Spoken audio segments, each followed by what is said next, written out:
far when I'm by myself. I don't wanna hang around y'all. Pray for good. Let's go in 3, 2, 1. What's up, everybody? Welcome to another edition of Kombat Sports Weekly. As always, the Titos of Fighting are complete.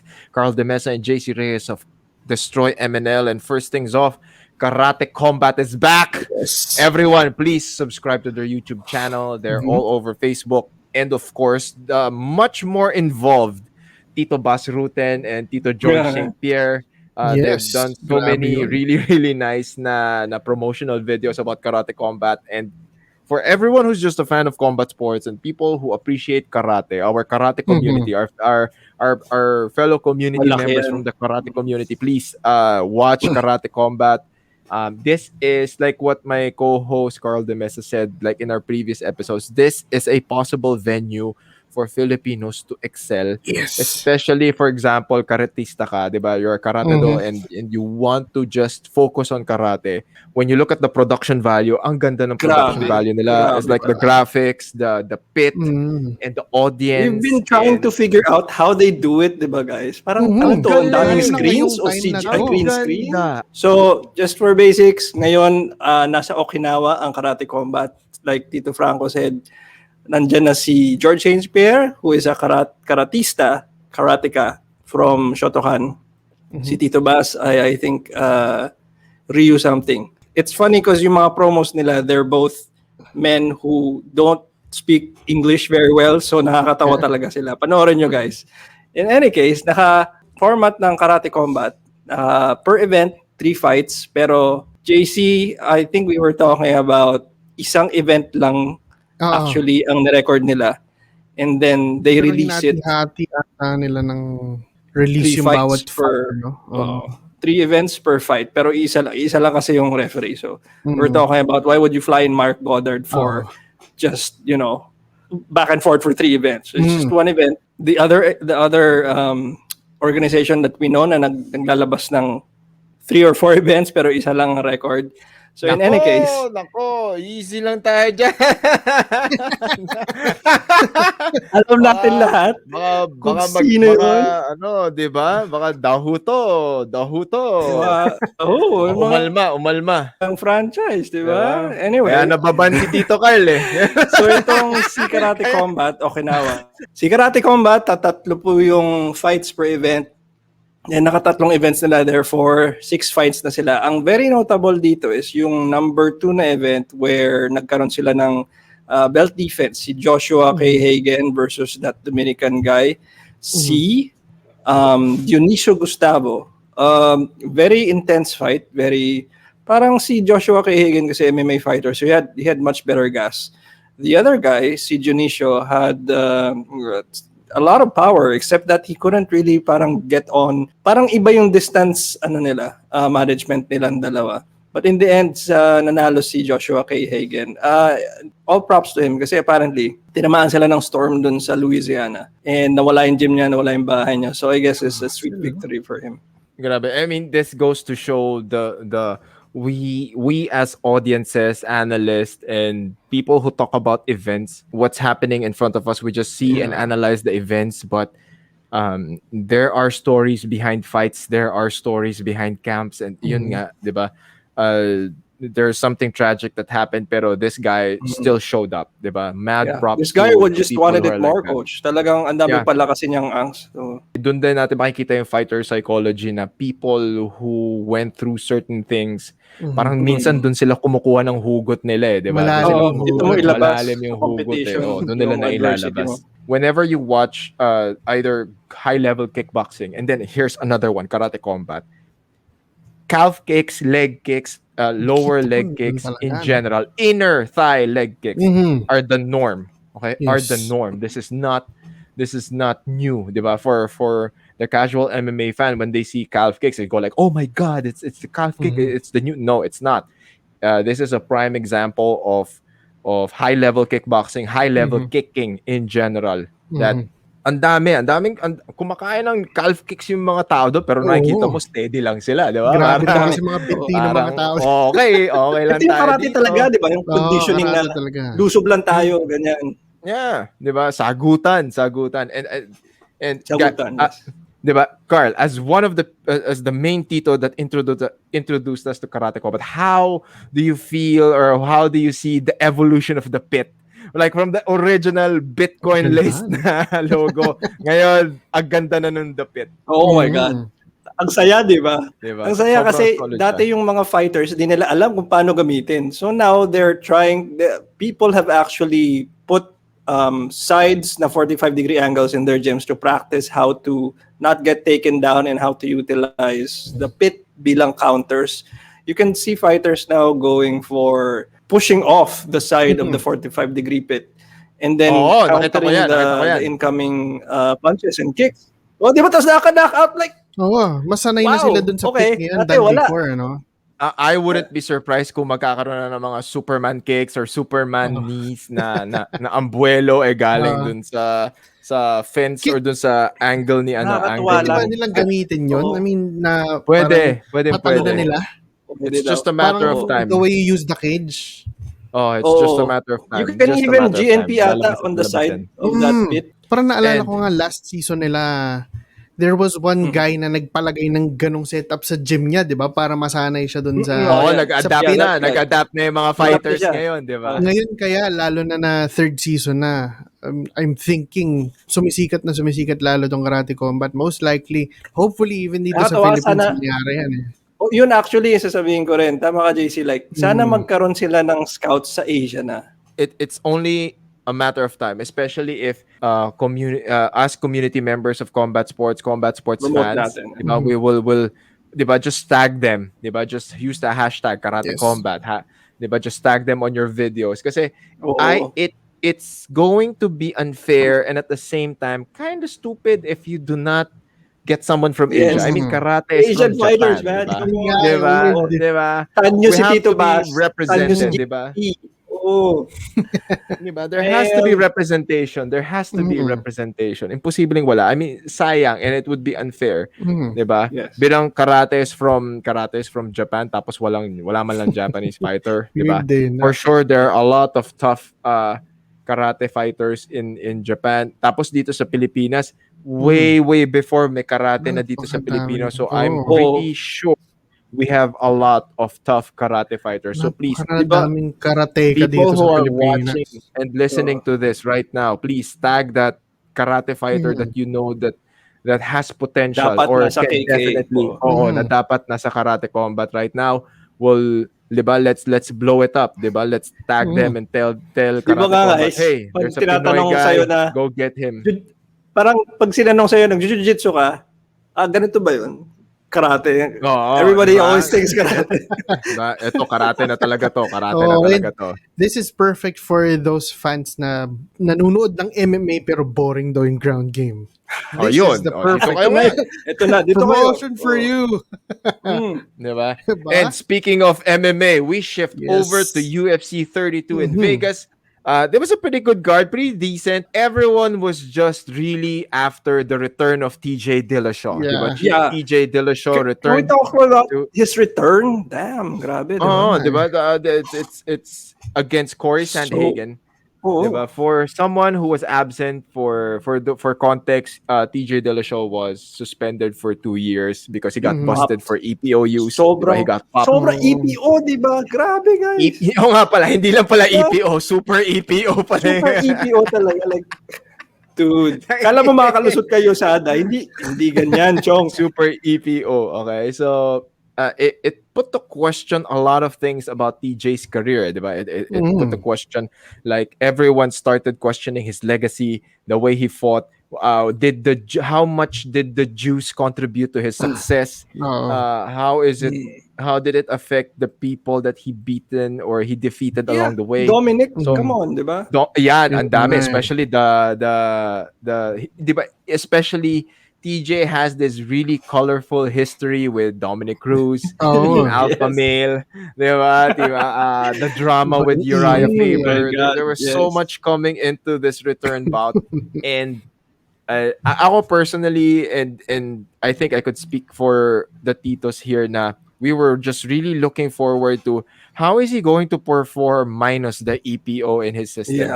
Diba? Is it still going to be the same? So I think Leading to the fight naman kasi, we expect him to be talkative and he would definitely say na it didn't really affect him. Confidence. So, yeah, the confidence is there. So, we never questioned his confidence. We never questioned his belief in himself and his skill set. It's just of how will he perform come fight night. It is. And Cory Sandhagen is no pushover. Grabe. He knocked out Frankie Edgar, my lord.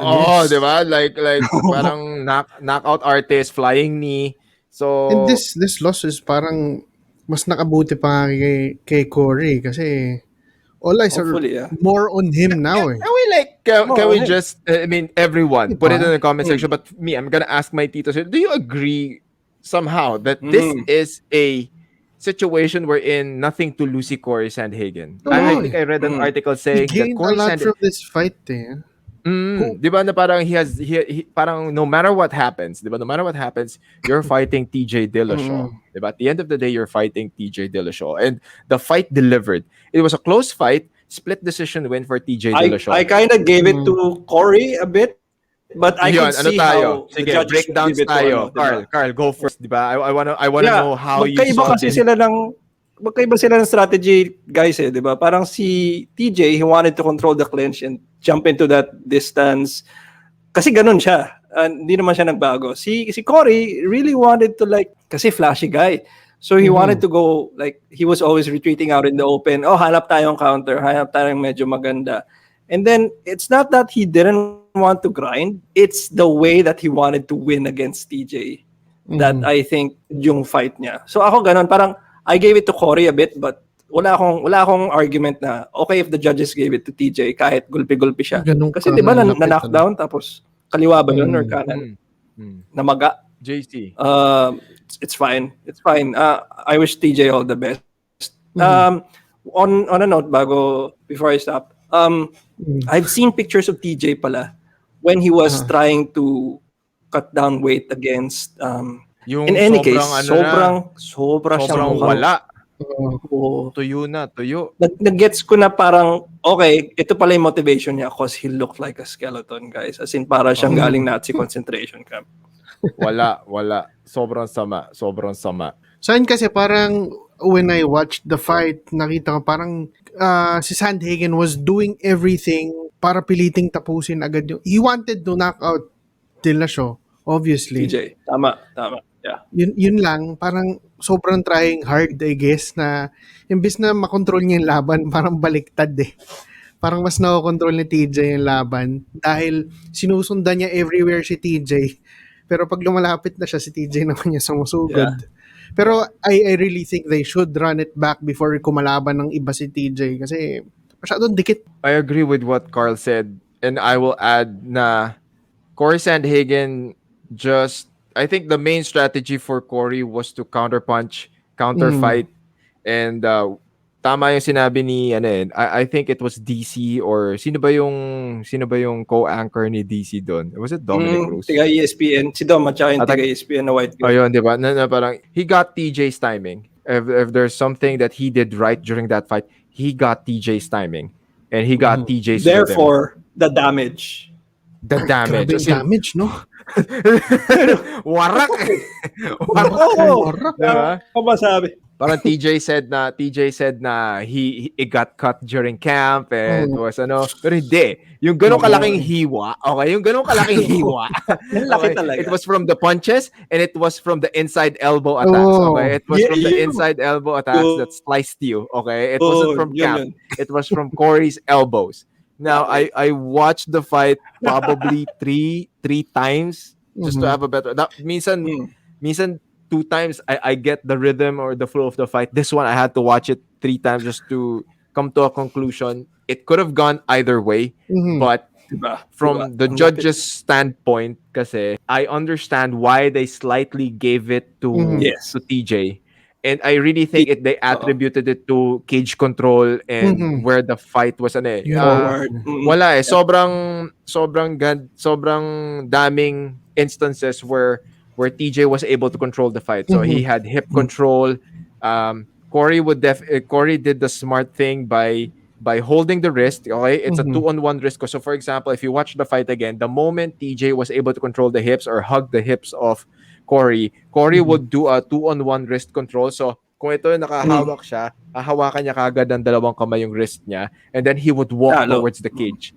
Diba? So the moment you walk towards the cage and lean towards the cage, you are eliminating all possibilities to neutralize you, to take you to the ground. Okay?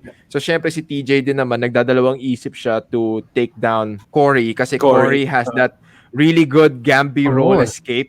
Sobrang, I mean, kaya rin, there was no point in that back control where Cory felt na he was in danger or he was threatened kasi he was very confident. He knew that he could roll out of it. Ganon. And even though like may 50-50 pa ata, di ba, Coach? May 50-50. May 50-50. This is one of the rare occasions where you see a 50-50 guard in MMA and you see how, for me, ineffective siya. Kasi 50-50 ka nga, it was good for sweeping. Yun. Yun yung ginawa ni TJ ngayon. 50-50 siya ni Cory. Cory was able to maintain and sustain the position, pero the only thing that he was able to do was really push him off or sweep him. Now, while he was buying time or looking for the angle to do that, TJ was on top, punching down on his face. Diba? There were a lot of punches, a lot of hammer fists. Medyo, hindi siya, dapat when you're in a very compromising position like that, you don't treat it, you treat it as a means to just get a sweep right away. Kasi nung nag-sweep naman siya, na-sweep si TJ. There were so many instances, especially, I love the scramble position in the early minutes of the first round we're in. There were several times na Cory Sandhagen was able to get TJ's back. There's this move, you go YouTube this, okay? The name of the move is the Matrix. Okay, it's a position wherein you are trying to sweep under your opponent. You go under your opponent's hips, and then you tackle the same side leg, and then you push the knee out. Sinabi ni TJ during the post-fight interview that his knee popped.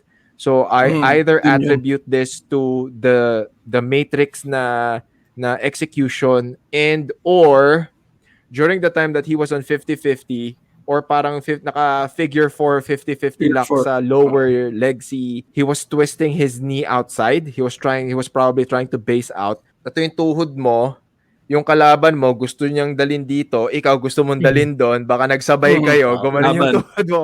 Kasi sabi niya, nag-pop yung tuhod niya. So it's either during the 50-50 scramble or while Cory Sandhagen was trying to get his back using the move called the Matrix. Okay, it's a jiu-jitsu name. I don't know bakit the bawal Matrix. Bawal yan sa IBJJF. Hindi. Legal si the Matrix. Legal. Pero kasi, the motion of the Matrix kasi is, it concentrates on bending your knee and providing a counterbalance that would hyperextend your knee. Yung tipo pag hindi mo so pag tinuloy mo yung move tas hindi binigay nung kalaban mo yung your opponent tried to spin away or tried to stand up, wala mas may damage talaga. So again, try to YouTube those moves. We'll probably try to explain it a little bit further down the road, pero yun nga, there were a lot of instances during the inversions or yung nakabaliktad si Cory Sandhagen wherein he was trying to hug the body. There was one sequence pa nga na naka-reverse triangle na siya. Ooh. Like early minutes of the first round, panoorin nyo, naka-reverse triangle na siya. Sayang lang na ang tawag dito, it was smart of TJ to detach his body, remove the connection of his body to Cory's body, and at the same time push his hips away so that he could get away from the reverse triangle.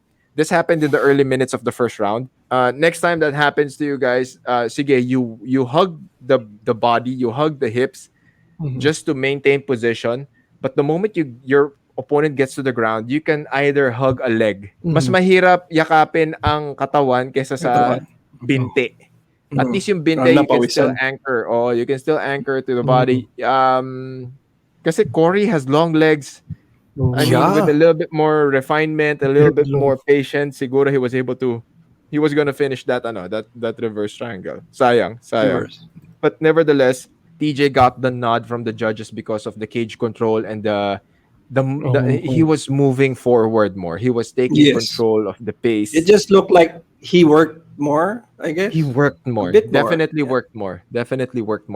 The leg kick started taking its toll by the second round. I mean, really good calf kicks, really good inside leg kicks. And we were discussing before na high-level athletes, high-level kickboxers, they kick or they hit the side of the knee. Yes. Okay, so it's either they're targeting the side of the knee or the calf. So that's what TJ did. And then of course the patented yung TJ shuffle, and then he finishes it off with the lead straight. It's still there. It's still there. So how do you guys think he's trying to get Piotr Yan is trying to get a fight with him? Para sa akin, if that happens, Piotr is kinda, feeling ko dapat isa pa munang top 5 or top 10 before Piotr. Piotr is, TJ is a good marketing tool for the UFC, okay? So if you feed him to Piotr Yan, Gulpi yan. Wala na. Si Piotr lang yung mga be-benefit dyan. diba? So, alam parang mo ano, na, diba? diretso na natin, TJ, since Aljamain. dati naman siyang champ, si Sterling na. Diba? Tapos Tingnan natin diba? sinong iiyak una. Diba? Parang ano, you can't drama your way out of this kasi Yeah. TJ is a really smart fighter. Yeah. You're talking about knowing the rules. He knows the rules. Yun nga pala, no? Parang wala rin masyadong ingay si Aljamain Sterling, no? So, Wala. Diba, parang wala pa bang ini-schedule? Wala pa. Parang nakita na akong posters eh. Dapat yun. Para siya yung favorite belt ni yung favorite belt ni JC, UFC Bantamweight champion in Reeses. Parang siya yun. Oh, yeah. Wala tayong naririnig. Mas maingay pa nga yung iba, eh, di ba? So it's really, really good. I love the way that TJ is performing. I mean, post EPO, not bad at all, di ba? So we'll see what happens. We'll see how he's able to recover and how he will perform on his next fight. I like his redemption thing. He went on some kind of parang media tour saying sorry, diba? I owned up to it. Ganyan, uy, pati si Michael Bisping, I respect this guy. May mga ganun like. Actually, that is good eh. That's actually gonna run to his favor. Kasi, yun nga eh, di ba? Wala ka na excuses, di ba? Wala ka. Parang di ka tulad ng mga influencer, YouTuber videos na puta, gagawa ng katarantaduhan tapos gagawa na kagad ng apology video, di ba? Or so, talaga, I went in there with my calf. With my calf having micro fractures. Diba? Tapos, Pero at least diba, yung hindi rin siya sabi niya, McGregor. medyo aminado siya na parang medyo nakapusan siya sa nagawa niya for that fight. Pero he did not make any excuses daw. Sabi niya mismo sa post-fight eh. So, parang throwing shade at someone else. Well, diba? So at least ano yun, tawag dito. It's good for him. I'm really interested as to who will be the next guy to fight TJ Dillashaw. It's definitely going to add more flavor, more drama in the bantamweight division. I mean, the bantamweight division suddenly ang drama, has no? this. Ang dami. Parang ang dami niyang characters ngayon. Eh. Ang dami niyang characters ngayon. Nakakatuwa. We'll go, diba, on a more global. Yeah, let's go global here. We're talking about combat sports in the Olympics, and as of today, diba? We have 2 Olympic boxers who are advancing in their division. So we got Nesty Petesio and Irish Magno. For Nesty Petesio just really capitalized on her aggressiveness and good fight na. One thing that I really saw sa game ni Nesty was her ability to gauge distance, and kasi she was coming up against a very tall opponent. So distance control talaga nila. ang ganda ng distance control niya. Kalimutan ko. Ano nga bang pangalan nung kalaban niya? Nakobe something yan eh. Sakobe Matsu? Parang yun, anyway. Congolese yata eh.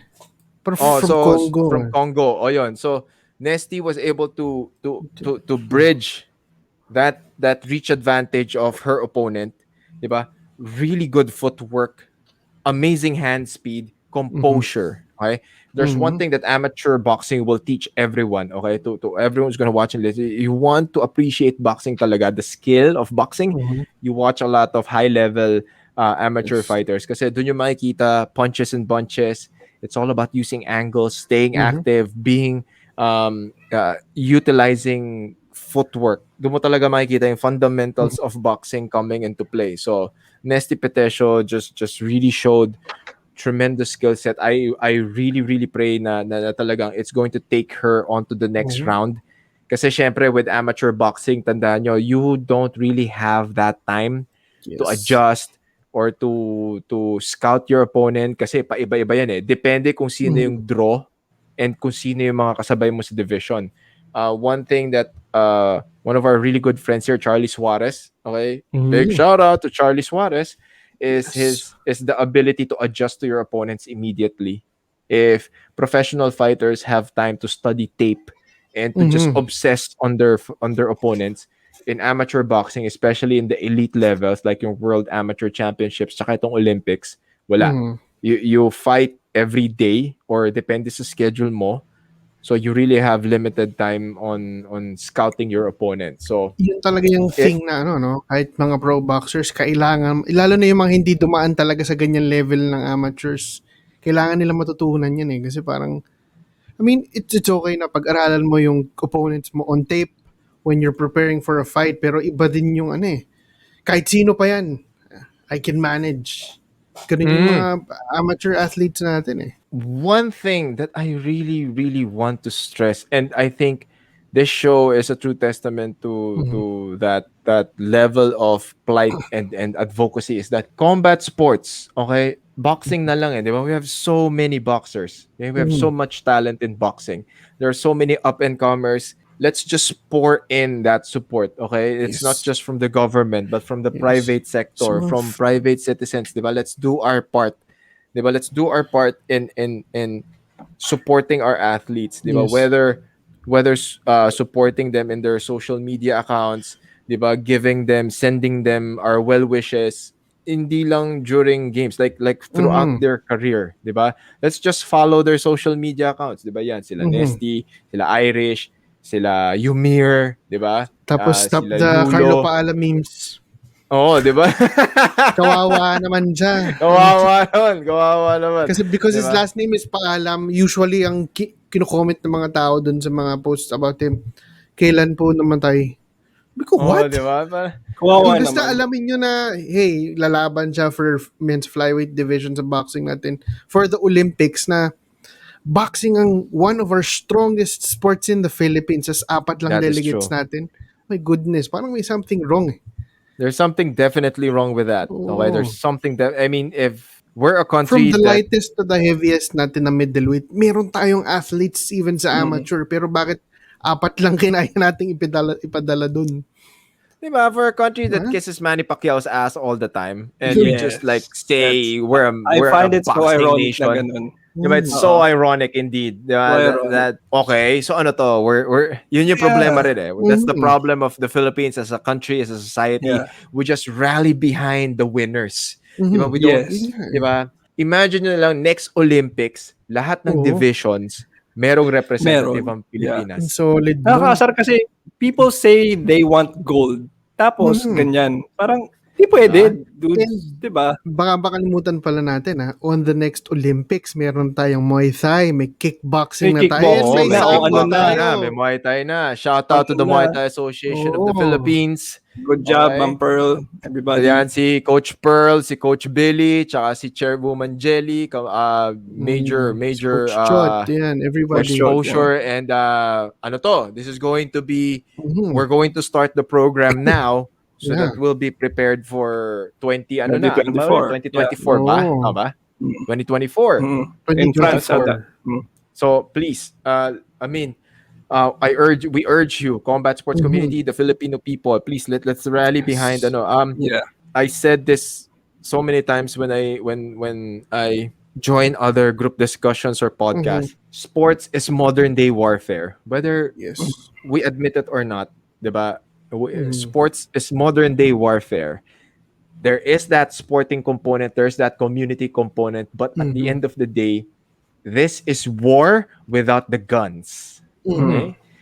It may not make sense to people, but it is. Kasi kung hindi, if it wasn't such a big deal, the US Dream Team or beating the US Dream Team, it wouldn't be such a big deal to other countries. Yeah. Diba? Exactly. Diba? Ganun lang yun. Ganun lang siya kasimple. Diba? Diba? US is the team to beat. US is the country to beat. Exactly. 'Di ba kung for Nigeria and Australia to celebrate, 'di ba? Exhibition game tinalo nila yung USA team, 'di ba? If it was just really nothing, 'di Accomplishment. ba? It was just really nothing, 'di ba?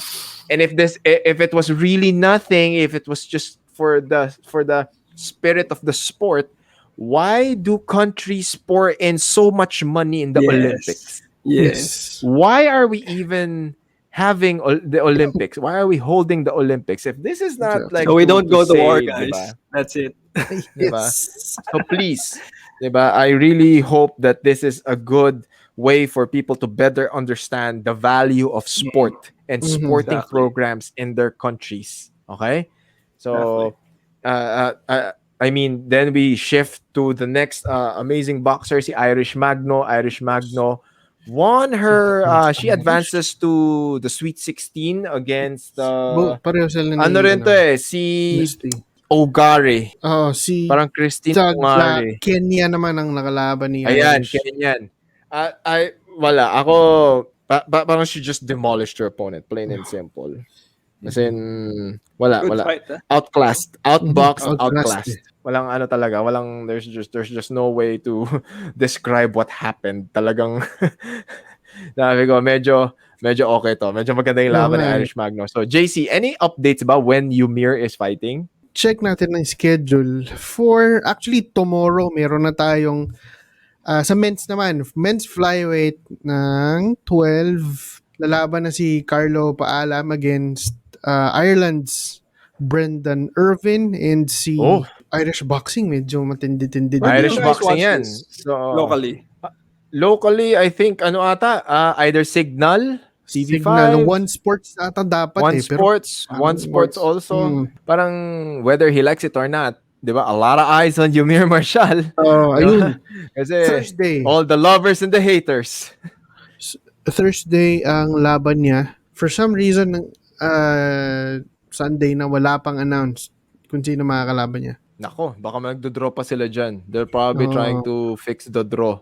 Depending on the bracket. Kasi wala pang bracket. Apat silang nasa middleweight division na lalaban on Thursday na mga wala pang kalaban. So, can you guys explain pala to me paano yung scoring sa Olympics ng boxing? Is it the same as amateur? Tingnan natin. Chinek ko na sa website ng Olympics mismo. So, according to Olympics.com, 5 judges seated on the ringside score. 5 judges? 5 judges. Odd number, di ba? Okay.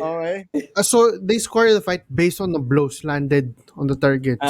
So, may mga points sila, I guess, ahead sa body na pag tumama ng malinis, part na ng score yun.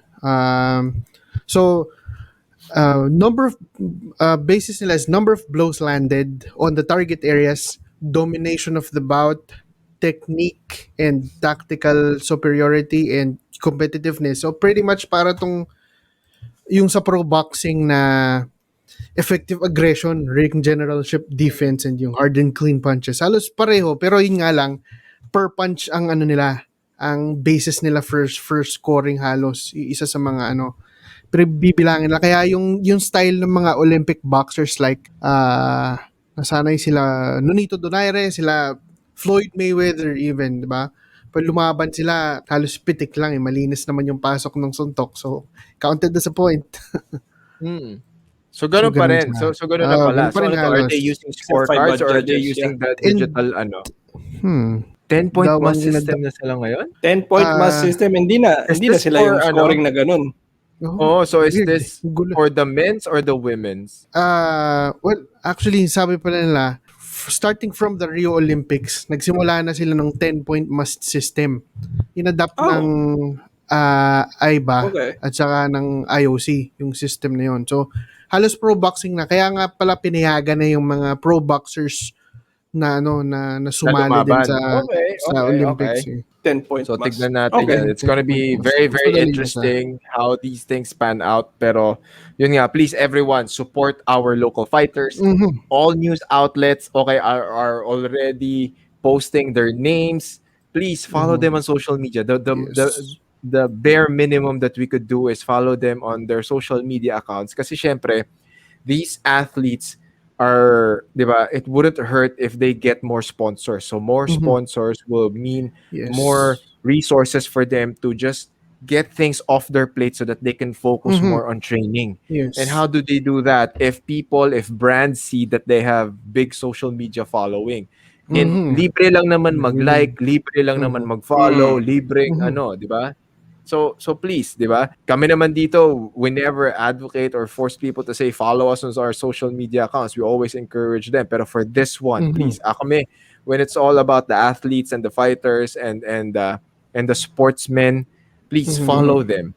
It's the least Yes. that we could do to help them on their, kasi Yeah. it's not just about this Olympics. As long as they are qualifying for the next Olympics, next SEA Games, next Asian Games, Mhm. we have to support them. Okay? Sila po ang ating mga sundalo. Okay? Sila yung mga mandirigma natin sa larangan ng pampalakasan. So please support them, support them. And major shout out to VSP Promotions, Elorde Yes, oo Boxing. pala. Diba? They mounted this really good fight card. Congrats. Urdaneta, Pangasinan. I was able to cover Mhm. it.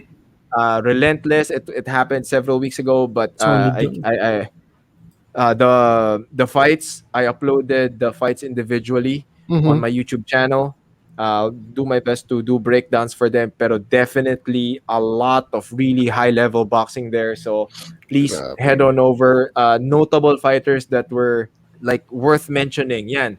Ayan, Tumama. Jonel Laurente. Oo. Ito yung Ayan, interesting okay. kasi isa pa sa nagdagdag ng interest dito sa laban na 'to, bukod sa ang ganda ng galaw ni Laurente, si Jerick Quinn Canawil seems to be a Muay Thai guy. He's from Sit Cruzen, Sayamut sa Baguio.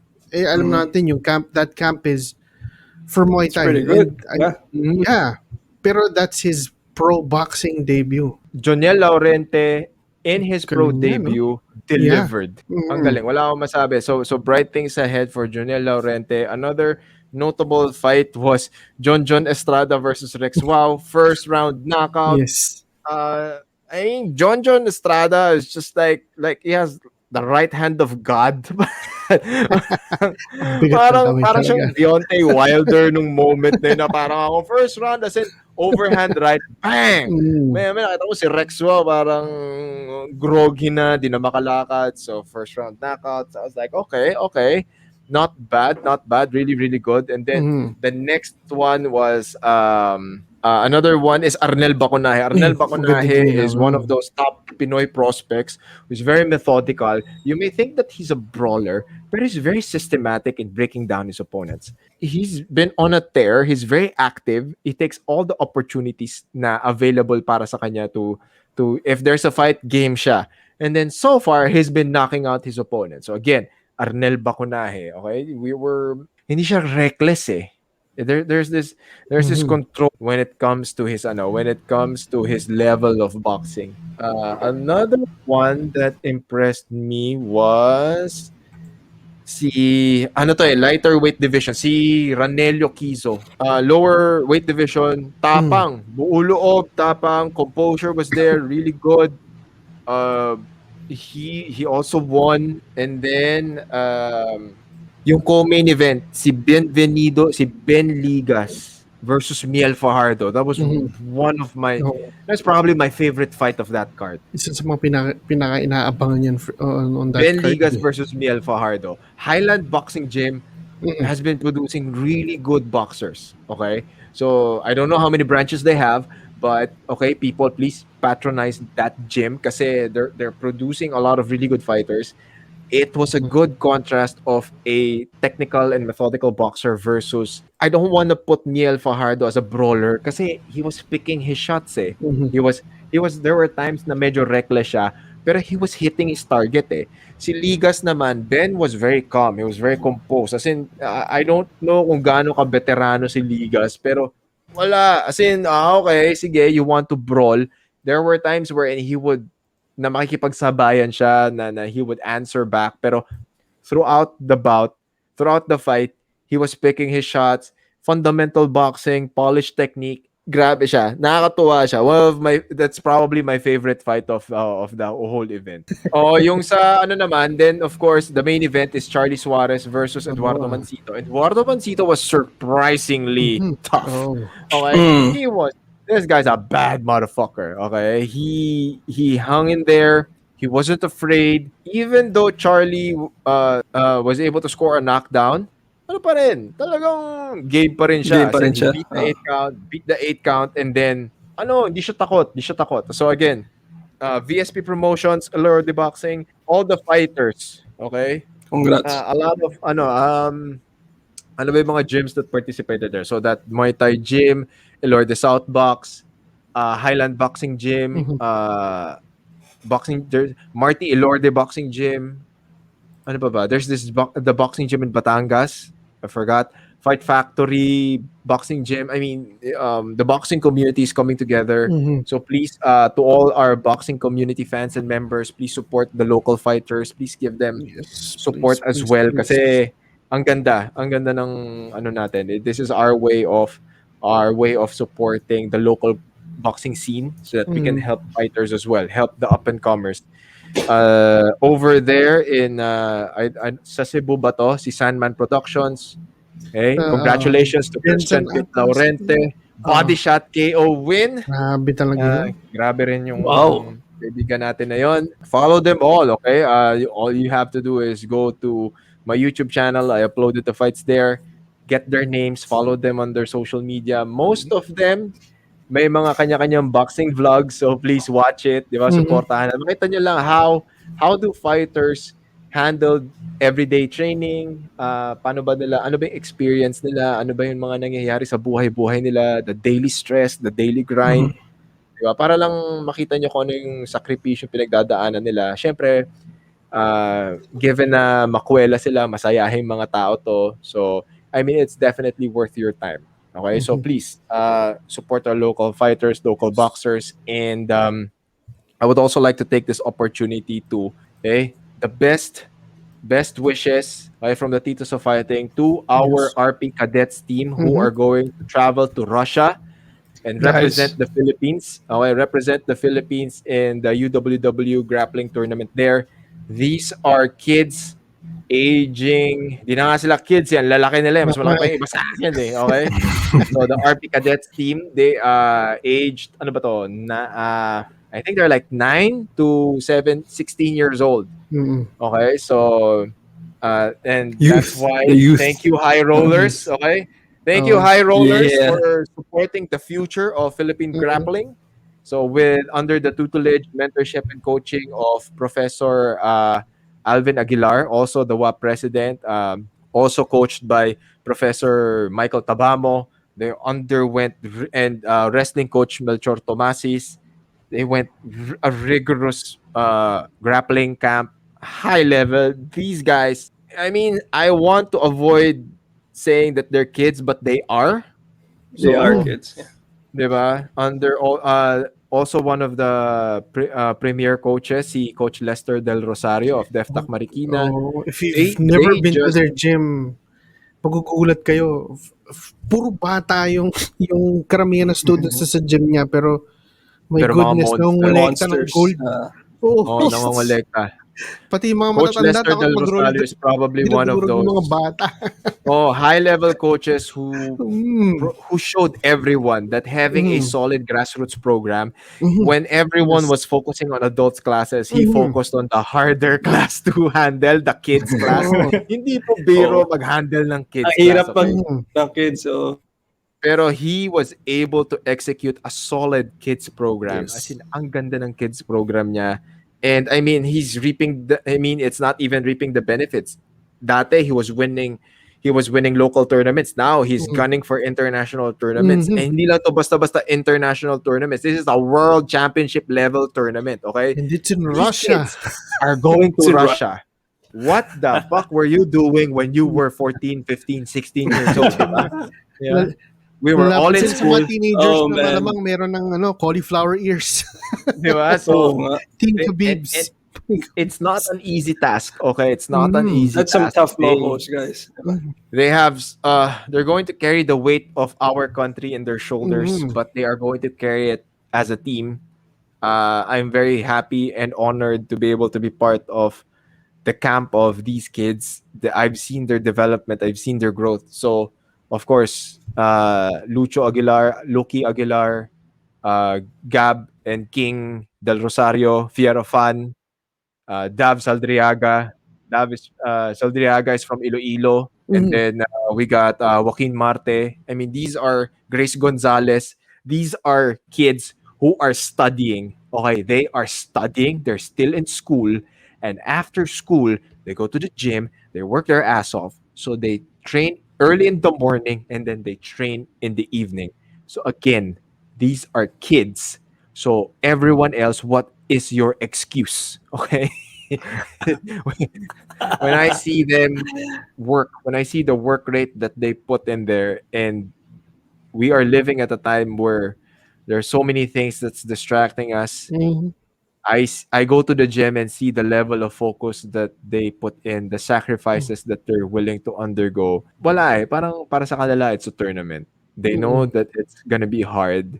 They know that they're going to represent their country. They are the pioneer group that will show us and show the world that we can be really, really good at grappling, diba? And it's not an easy task, okay? While everyone that's going there they're probably seasoned vets na, diba? Veterans because they've been training since they were like 5, 6 years old. Here comes the Philippine contingent. Puso ang dala, nag-prepare ng maayos, nag-focus, nagsakripisyo. It's not a normal thing for a teenager to go through something like that. Yeah. And still try to live normally, diba? I mean, when you see them, diba, you give them, their eyes light up at the sight of pizza, diba? On their free time, they joke around and play video games. Pero, diba, the task ahead is such a big burden. Pero, diba, I'm very happy to see them go. I'm very happy to be part of the process. And please, everyone, this is a monumental thing. That's why I mentioned their names. Kasi these are the names that will carry Philippine grappling to the next level. The future. Represent. So, Represent talaga. This also shows the level of selflessness of the coaches. From Coach Tomasis, Coach Lester, Sensei Alvin. I mean, they were just really focusing on the kids. Okay? Ang daming oras na niluklok doon. So, wishing them all the best. Thank you to High Rollers. Everyone, please follow them on social media. When I found out about this brand, I go like, okay, jiu-jitsu, surfing, active lifestyle, tapos really good material. That's my brand. Okay, I like it. I like it. So Huli na lahat. Saka ano siya, okay? Hindi to yung mga chipipay na tela, okay? Ang sarap niya sa katawan. Ang sarap niya sa katawan. Di ba may mga t-shirt kayo bibili ko yan? May mga promo shirts, di ba? Di ba? Promo shirt. Libre, pamigay. Oo, di ba? Ito. Almost like yung mga election shirts. Sulit yung support at kakabili nyo dito. The attention to detail, tsaka in fairness po, nalaban na to. So, yung makikita masarap. Makintab pa rin. Makintab pa rin. Okay. High grade. Okay, so, get yours. They're all over social media. Pwede Marikina. Yes, Marikina. So they have Facebook, they have Instagram. So please order your stuff there. They have so many they support different industries and lifestyle sectors. So mainly yan sa skate community. Hindi ko sure kung binibenta yan dun sa store nila sa Marikina na Stay Gold. Malapit. Baka nandun. Pero mas maganda for to make everything convenient for people, just buy it online. Buy it online. Are they on Shopee or Lazada na wala pa ata? Alam ko sa website pa lang muna. This is a new brand eh. Okay, so guys, bago pa siya sumikat, bumili na kayo. Okay? Tataas presyo pag sumikat to, ewan ko na lang, di ba? Ewan ko na lang. Lalo na kapag yung mga batang nasa Russia mag-place or manalo. Yes, di ba? So, rollers risk taking. Pwede ka na nga palang mag-roll sa UFC, by the way. Ayun. Exercising na. Kasi babalik na si Nate Diaz. Lalaban Oo kay nga, Robbie no? Lawler. Okay. Diba? Robbie Lawler versus Lawler. Nick Diaz, Nick diba? Diaz, sorry. They're going Nick to go Diaz. at it again for the second time. And If you've been recruited to the Nate Diaz army and the Nick Diaz army, you need to be diba? You rollers. need to be high rolling. You have to be high rolling, okay? In BKFC news, Paige Vanzant versus Rachel Ostevich, the fight grabe that yun. we've been waiting for. JC, tell us your thoughts. Rematch nung dalawa yan, from UFC, tas BKFC yung rematch nila. Hindi ko alam kung nag-prepare talaga si Paige dun sa laban. Pero, did you see yung picture nung kamao niya? Yun dito. Maga. Grabe yun. Maga. Sobrang maga.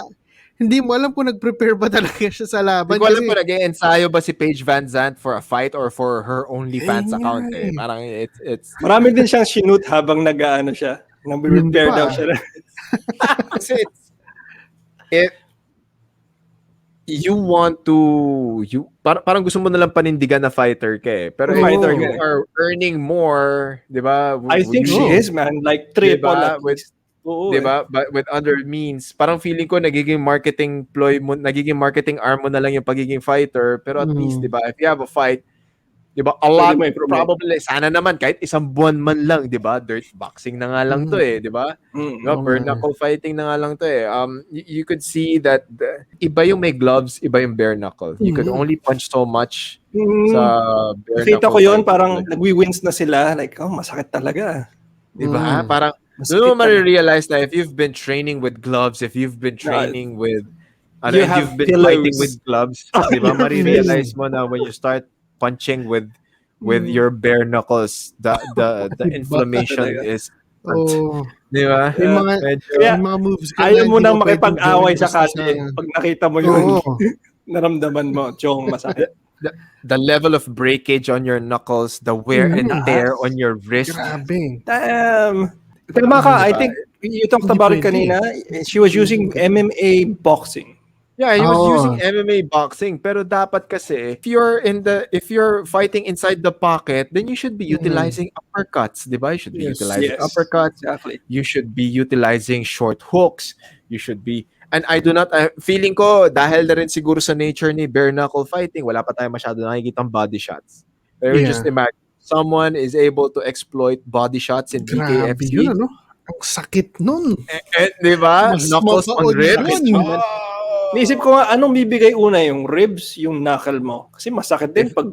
Feeling ko lang if they hit the floating rib or yung lower rib. Yung lower rib. Para mas mabilis mabali yata yung ribs nung gano'n, Pero guys, what did you think? Parang mas game si Rachel Ostevich, no? Kasi nakita mo siyang uma-advance eh. Sobra. And her defense was there, di ba? So for example, si Paige Vanzant ganyan, di ba? Shadong opens. Kita mo si Rachel nag-adjust kagad. Yeah. Here, di ba? Here it's a peekaboo style. So nandito siya. The moment Paige Vanzant was able to close in, Paige was initiating a clinch, di ba? So while initiating the clinch, so from here, Ostevich remained inside and then just hiked her shoulders up, hiked her knuckles up. It created more barriers for Paige. So pag nakita mo si Paige, lalo na yung nag-hover yung camera, ang bato niya nasa labas. Dapat normally pagka ganon, if someone fights in the pocket that way, and you cannot clinch because the hands are here, you either step back, throw a straight, di ba yung throw a straight, diretso sa gitna yun, for sure, diretso sa gitna yan. Or, you stay in the pocket and utilize uppercuts. Wala nang gloves eh. Pag walang gloves, madaling lumusot. Lulusot yan eh. Nagtataka ako kasi ang dami niyang overhand din, di ba, na after nagsislip si Rachel, tapos overhand ako. Nakakatakot kasi sa overhand. Paano pag nag-overhand ka? Paano pag nag-overhand yung kalaban mo? Dito yung di ba? Ang sakit na. Ang sakit na. Ako ilang beses, di ba, nabali dahil sa Bali, mababali kamay mo dun. So, wala eh. Wild woman, Rachel Ostevich. Everyone, this is another league that we encourage you to watch. Yes. Okay. Just type in BKFC, Bare Knuckle Fighting Championships. They're slowly adding really good names in their roster. Yes. And we are going to Anything stay bare knuckle tuned. is interesting. Oh, Yes. it For us, yeah. it gives you the closest thing to an actual fight. Hindi Kasi siya iba, sport. parang doon mo makikita na iba talaga. Iba yung impact ng suntok pagka walang gloves. Ang layo. Yes. Layo talaga, layo. Doon Ito mo rin yung makikita kung sino biologically, talaga tibay. yeah, yun eh. Ito yung biologically makikita mo. Mas matigas ginawa ang ating skull kaysa sa ating kamao. Guys, if the fists were actually stronger than our heads, dami ng patay sa atin. Hindi yata nag-survive yung human race. Couldn't have said it any better. We will end the show there. Yes. Please follow us all on social media. Destroy MNL. Right? They're on Spotify. Yes. They're on Facebook. They're on Instagram. Please follow JC Reyes, Carl De Mesa. And my podcast is Coach Franco Says. I'm also on social media. Follow us all. But more importantly, follow our athletes. Follow our fighters. Follow our combatants. And with that, we will see you next week in the next episode of Combat Sports Weekly. Bye-bye. Coach Franco Says would like to thank the following sponsors for making this episode possible. My armor of choice. Never go to battle without it. Beware the robot face. I am Knots and Crosses. Place your orders on their Facebook or Instagram pages. Just good vibes in the local jiu-jitsu scene. Check out my Ikiro Collective family at ikiro.ph. Simply Better Dentistry. Visit the Santos Dental Group and Oral Surgery Center. Book an appointment on their social media pages. For local martial arts news here in the Philippines, visit Local MMA on Facebook and listen to one of my favorite podcasts, Destroy MNL.